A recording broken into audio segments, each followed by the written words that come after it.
All right, 31. Which of the following statements pertaining an outline of coverage is incorrect?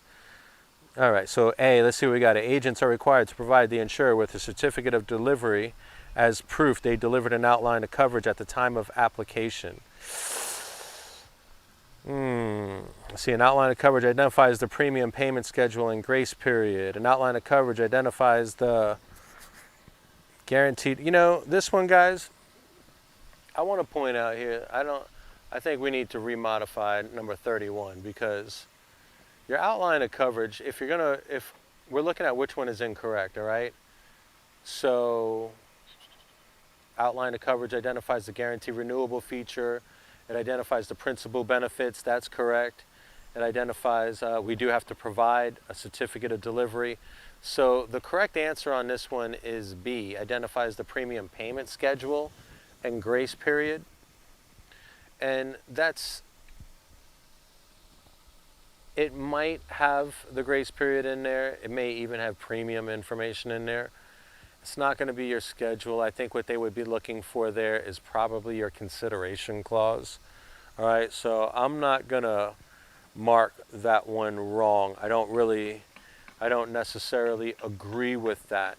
But let's look at option C right there. An outline of coverage identifies the guaranteed renewable feature, which allows the insurer to continuously increase premiums over time. What is that identifying? That's guaranteed renewable, right? Because a guaranteed renewable policy means just that. As you get older, every single year, your premiums increase for your age.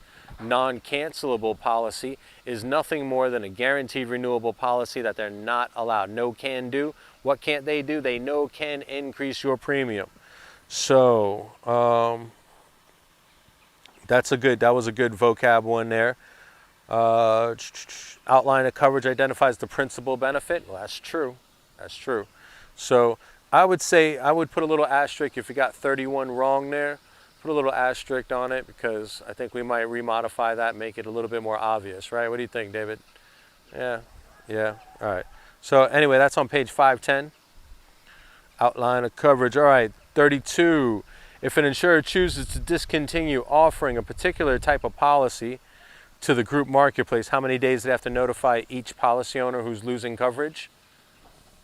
90 days. That's option C, 90 days. Now, the 180 days is the notice if they wanted to pull out of the state. They got to provide the Office of Insurance Regulations 180 days, right? But 30 days is ridiculous. 30 days is like the response that's like your minimum response time or something. Like that's like professional response time. 60 days, dude, we get more notice. We get 60 days notice to renew our appointment. You know, like give me a break. So 90 days is the most reasonable there. 180 days just for canceling a policy, that's too much. You can find that on 512, group health insurance, terminating a group policy. And then in that question, I want you to identify, they say when the insurer discontinues, they will have to notify each policy owner. Key words in here are group. Who's the policy owner? The group owner is the policy owner. So you're not talking about all the employees. They're talking about the one person who controls that group.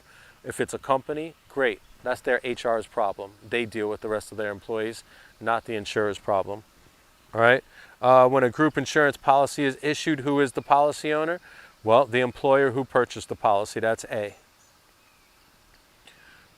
All right? If you're looking for it, 513, certificate of coverage.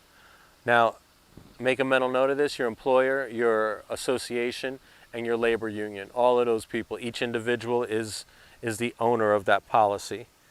35, which of the following groups of people would not be covered under a group blanket health insurance policy? Well, okay, we know A is correct. A school purchasing policy to cover their students and teachers, that's correct.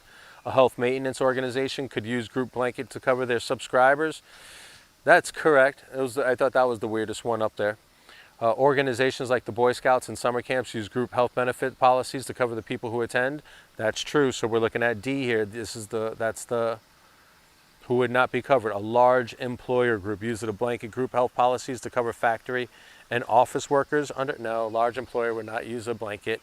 All right, so that's 514. Little note there, remember that credible coverage, 63 days. All right, 36. An insurer decides to terminate all group insurance offerings in Florida. Which regulatory entity must they notify and how many days of notice must they provide? Well, I just told you that. Well, we know the moment it goes to an insurer, it's the OIR, the Office of Insurance Regulation. Who's headed by who? Don't say the CFO, because the CFO is elected and he's over there in the Department of Financial Services, got his arm around his voters, making sure that they got access to customer service, making sure they got access to investigative and forensic services, making sure that if somebody burnt down her she shed over here in the back, that they can investigate that. And all that stuff, that's what CFO does. They appointed a commissioner to look after those insurers. All right? So, and then if they want to pull out of the state, that's 180. But if you notice, almost all those time frames are right around 180, right?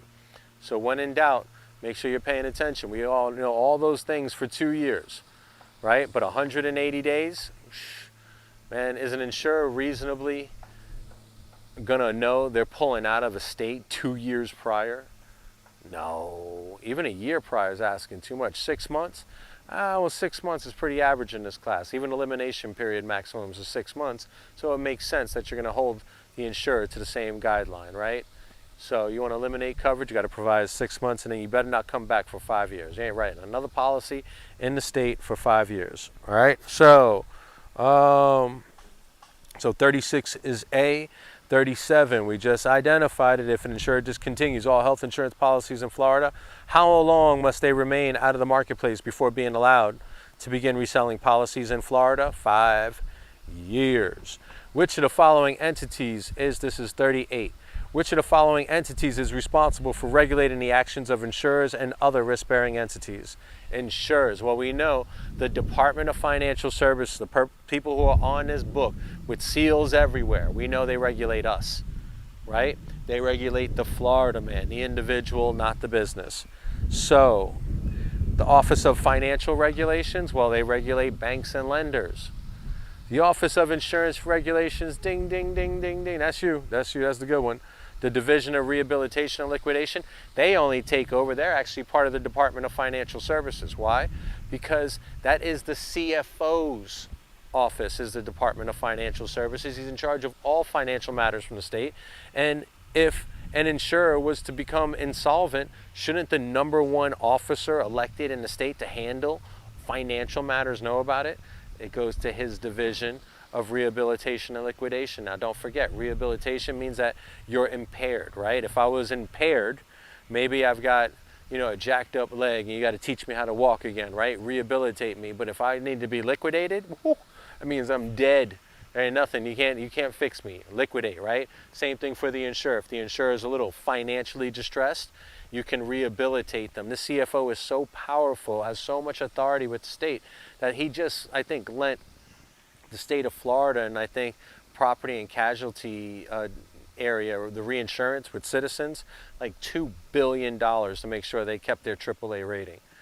So the CFO can make sure that the state's running good. Okay, so that's when you think about that Division of Rehabilitation. The word division means it goes over to the CFO immediately, right? Everything over there is under the CFO's authority. So if they're liquidating out because the insurer is going bankrupt, there's a lot of moving parts. We need customer service, we need accounting, we need all that stuff. And the offices, they get all their administrative support from their boss, the CFO, head of the Department of Financial Services. All right, let's look at this next one. Which of the following best describes the function of mini cobra? It's only to provide a little bit of venom. All right, but anyway, mini cobra is less expensive? No, stop it. Stop it. That's not how this class talks, right? It doesn't talk like that. Let's look at B. Mini cobra provides employees of small employers the ability to continue coverage despite not being qualified for cobra. Well, that's the right answer. It sounds pretty good to me. What was number C? Let's see. C. Mini cobra gives employees the ability to supplement their employer group policy without approval? No, Cobra, if Cobra is a continuation plan, mini cobras. Just gotta go to that small employer in your mind, right? The rest of these are silly. All right, so 40, last but not least. All right, which of the following is not a valid reason for an insurer to terminate an individual health insurance policy? Well, A is the answer I got here. The policy claim history consistently exceeds policy benefit limits. Well, first of all, only basic policies have benefit limits, and your indemnity policies have limits on it, but it's guaranteed renewable, so that would mean that there's no way they can terminate your policy because of claims. So that one jumps right out. Policy, look at B. Let's see, all the rest of them are right then. So the policyholder fails to submit their premium payments within the grace period. Well, we know that's exactly what's up. How long is the grace period for healthcare? It's 10 days. How long is it for everything else? 30 days. All right, policyholder performed an act which constitutes fraud. Well, fraud. They brought it up. That was your misstatement, right, David? Finally, that's a good way we can bring it up. Fraud. Committed fraud. All right, and then no longer works in the service area. There you go. Those are all good. If you're looking for the answer on that one was on 510, individual health insurance. So what did the book have to say? If the insured wishes to renew coverage, the insurer is required to renew the policy. Insurers are permitted to increase the premiums annually to coincide with the policyholder's increased age at the time of renewal. And that, my friends, are the answer to that 40-question quiz on Chapter 29. All the answers are there.